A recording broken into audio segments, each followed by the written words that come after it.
Hey guys, আমি অর্পিতা। আমার নতুন আরেকটি ব্লগে তোমাদের অনেক অনেক স্বাগত। তো কেমন আছো তোমরা সবাই? আশা করছি সবাই ভীষণ ভালো আছো। আজ শনিবার, প্রতিদিনের মতো আজও সকালটা শুরু হয় ঘরের সমস্ত কাজ দিয়ে।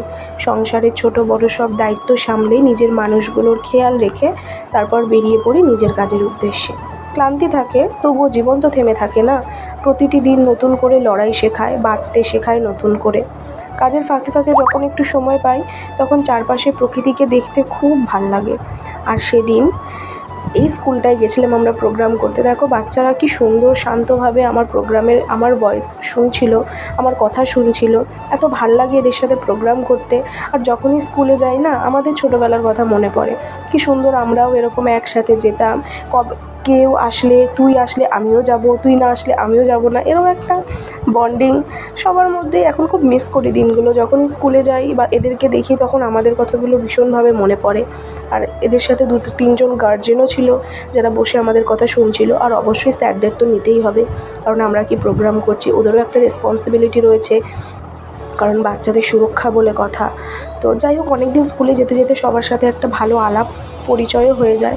তাই স্কুল প্রোগ্রাম সেরে আবার আমরা বেরিয়ে পড়ি এই জনবসতিপূর্ণ এলাকায়, যেখানে প্রত্যেকটা বাড়িতে গিয়ে প্রতিটা মানুষদেরও আমাদের সচেতন করতে হয় জল নিয়ে। তো যাই হোক, এখানে সবার সাথে প্রোগ্রাম করে আমাদের ভীষণ ভালো লাগে। এনারাও আমাদের সাথে খুব ভালো ইন্টারাক্ট করে এবং খুব ভালো ব্যবহার করে, যেটা আশা করা যায় না। মানে গ্রামের মানুষ সত্যি অতুলনীয়। আর সেদিন কাজে গিয়ে হঠাৎই চোখে পড়লো একটা এই তাল গাছগুলো, যেখানে অসংখ্য বাবুই পাখির বাসা।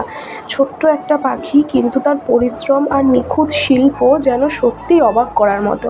কত যত্ন করে আর কত ধৈর্য নিয়ে নিজের ঘর তৈরি করে বাবুই পাখি। তখন মনে হলো আমাদের জীবনটাও ঠিক এমনই। আমরাও প্রতিদিন একটু একটু করে পরিশ্রম দিয়ে নিজের স্বপ্ন আর সংসারকে গড়ে তুলি। আর এই প্রত্যেকটা বাসার ভিতরে না পাখি ছিল। এত সুন্দর দেখতে লাগছিলো। আমি জানি না কতটা ক্যামেরায় বন্দি করেছি আমি, কতটা তোমরা বুঝতে পারছো, কিন্তু সামনে দিয়ে ভীষণ সুন্দর লাগছিলো দেখতে। অসংখ্য বাবুই পাখির বাসা ছিল। আর এই ছোটো মুহূর্তগুলোই না জীবনের আসল সৌন্দর্য। গ্রামে গেলে এই প্রাকৃতিক জিনিসগুলোই দেখা যায়, এত ভালো লাগে, মানে বলে প্রকাশ করা যায় না। এখন তো এইসব জিনিস প্রায় লুপ্ত। যাই হোক, সবাই ভালো থাকবে, সুস্থ থাকবে। দেখা হচ্ছে নেক্সট ব্লগে। ততক্ষণ টাটা।